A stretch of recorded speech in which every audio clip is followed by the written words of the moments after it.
আসসালামু আলাইকুম। আশা করি সকলেই ভালো আছেন। আজকে আমি যাচ্ছি বাজারের উদ্দেশ্যে। বাজারে যেয়ে কিছু কেনাকাটা করব। যেমন মাছ কিনবো। সাধারণত মাছ কেনার জন্য যাচ্ছি বাজারে। ইতিমধ্যে বাজারে এসে বললাম, এই যে দেখেন এখানে ছোট মাছ, তারপরে লোকজনের ভিড়। এখানে মাছ আছে, সাইতান মাছ আছে, এখানে পুঁটি মাছ আছে।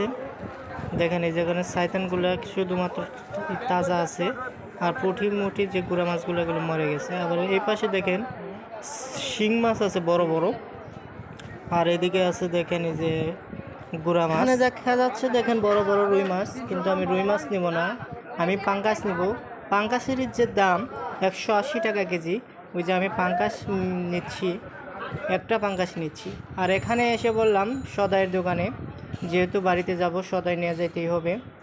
এখান দেখেন নানা রকম সদাই। আমি কিছু বুট নিলাম, বুট ভাজি, আর নেব আমি এখান থেকে ডাল ভাজি নেব। এই দুটো সদাই আমার খুব ফেভারাইট।